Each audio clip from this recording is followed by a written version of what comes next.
Man, the Boeings. The Boeings are hounding me everywhere. I'm reading an article about the Pope, another Boeing. It's like a daily occurrence. I'm so glad I don't have to fly. But the Pope, did you know that he uttered a gamer word? The infamous gamer word. The one that was robbed away from us. The one that gamers created. It was our culture. But cultural colonists took it away from us. And the Pope has uttered it. He brought it back. Much to the dismay and horror of everyone. Like, I heard it on the news. It's like, did you know that the Pope is homophobic? I was like, no, is he? Like, he said the word. Did he? Oh, no.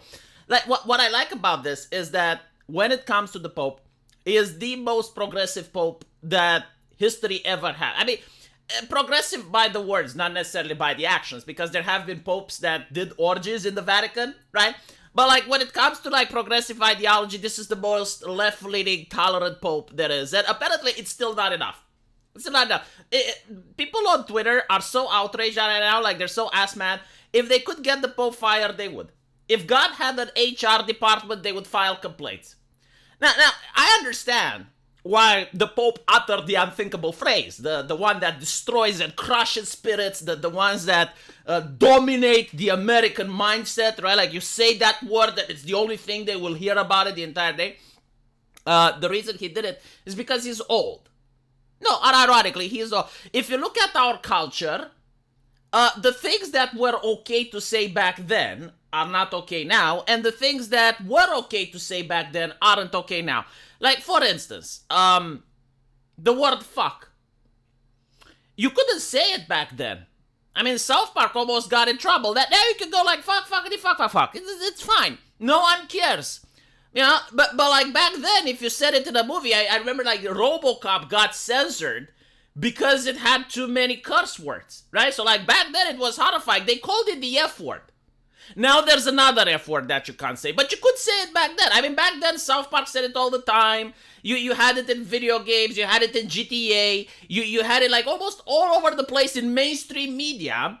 You had the word, and especially on Xbox. Now is the opposite, right? So like a person that genuinely is not in tune with culture, that doesn't read the New York Times every day, that doesn't watch CNN every day like a normal person should, doesn't know about these things, right? So like when he uttered the slur, the inconceivable word, he didn't know. So, and the reason I know he didn't know is because he apologized afterwards. Like if he genuinely wanted to slur, why wouldn't he just leave it like that? I mean, he is the Pope. Like, they're not going to get him fired. There's nothing bad that's going to happen to him, right? So, like, you don't need that much IQ to figure out what is wrong. But, like, again, people on Twitter, like the woke individuals on Twitter, do not reach that level of IQ in order to, like, analyze it from a person-to-person basis. Now, the other thing is, people are upset that he doesn't want gay priests. And he's like, well, you said that the Catholic Church is for everybody. And yes, like, everybody can go in the church. But, like, being in the church doesn't mean you get to be the priest. Like, the priest, in fact, is not for everybody. For instance, if you are a man that has a wife, you can't be a priest. Like, there are restrictions. And the leftists don't understand this. I think the best way to explain it is from the previous video that I made, where you have a cisgender white man that wants tenure, and he was told that he can't get it because he's a cisgender white man. Well, the Catholic Church is literally like that, leftist. Like, it's literally like that, right? Like, it doesn't matter how good you are or how skilled you are. It uses your same ideology. Like, unless you are born in a way, you can't actually be a priest. No, seriously, like, you can be... Like if you're a woman, you can study at the Catholic university. Like, you can be a theologian. And you can even write the most compelling Catholic work that the world has ever seen. You can write a book that is so compelling that it converts atheists. Like a Muslim that would read that book, you would be like, you know what? I think Christianity has the answer. And you can do all that. Like, you can write the best book ever written by a Catholic, but you will never be a Catholic priest. Because it's a requirement. The only difference between wokes and Catholics is that Catholics are honest about it. They're like, yeah, you need to be a man and you need to be celibate if you want to be a Catholic priest. Meanwhile, the wokes are like, oh no, like, of course, we're going to give the job to the best people. Now let's look at the check boxes. Tell me, are you gay? No? Oh. Do you identify as the gender assigned to you at birth? Yes? Oh, that's not okay. oh, now, are you white? Oh, you are. Oh, well, I'm sorry, but like it seems that our position, you know, they don't fit the quotas, the percentages that the Nazi scientists decide. So yeah, like that's the difference. But a lot of similarities.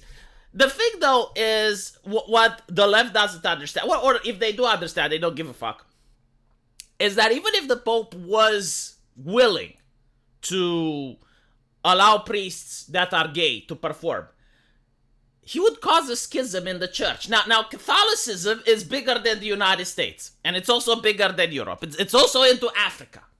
And if you look at African bishops, and you look at African priests, and you look at the clergy in Africa, you will notice that they're incredibly right-wing when it comes to social issues. In fact, I would to call them extremist does disservice to the word extremist. Like, if you actually listen to a bishop from Africa speak, any country in Africa, right? Like any country, doesn't matter. Like when they're talking about these issues, they're right-wing to the extreme.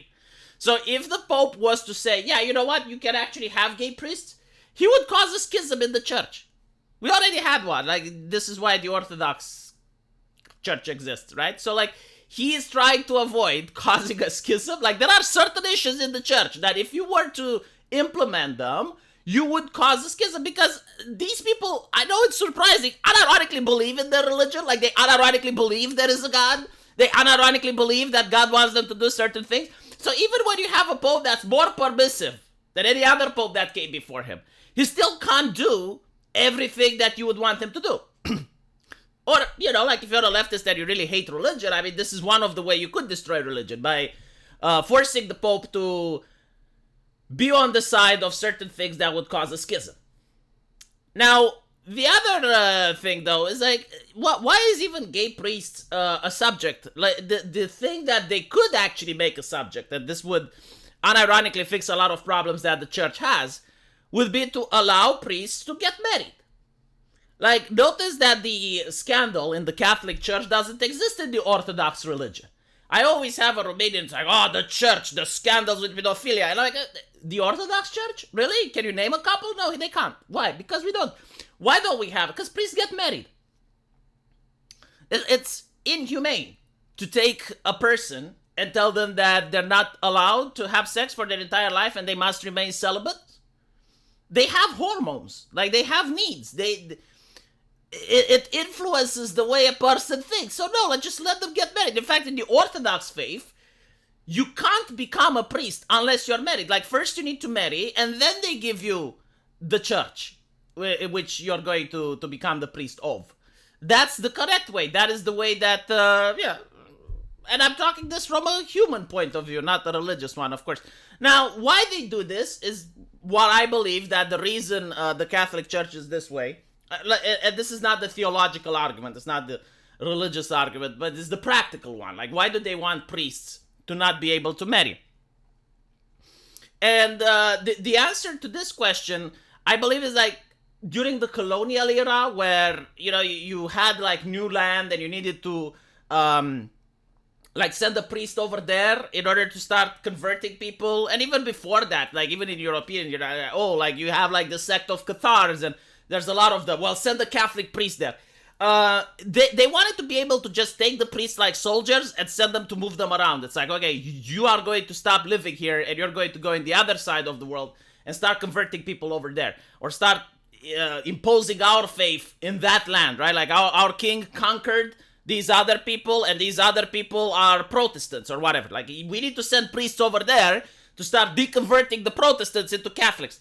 And it was a lot simpler to do this if the priest didn't have any ties. Because in order for the priest to do his job and to have like the charisma and, you know, like not just do it for the sake of doing it and to actually try and convert people, you needed to have someone that doesn't have roots, because it's difficult for the person to get into the mindset of a preacher if he knows that he left his wife and children behind, or his wife and children are nagging him that they want to go back. So that is why the Catholic Church did this, but like, it's not really needed now. I'm pretty sure, like, if they were to have the conversation, a lot of priests would agree that, yeah, you know what, like, maybe we should be able to get married, because all the other Christian denominations get married. The Protestants get married, the Orthodox get married, like, oh. So, like, this would be something more realistic, and I generally think it would also fix the problem with the priests that like their congregation a little bit too much. But that's just my opinion. Still, like, regarding this, I don't think that the Pope actually wanted to use a slur. I just think he's old. He doesn't know the new lingo, doesn't know the new vocabulary, because all the actions that the man did up until this point doesn't reflect the fact that he is actually a hateful bigot. And I don't like defending the Pope, by the way, but, like, look at where I'm at. Let me know what you guys think, though, and as usual, I will see you in the comment section. Take care.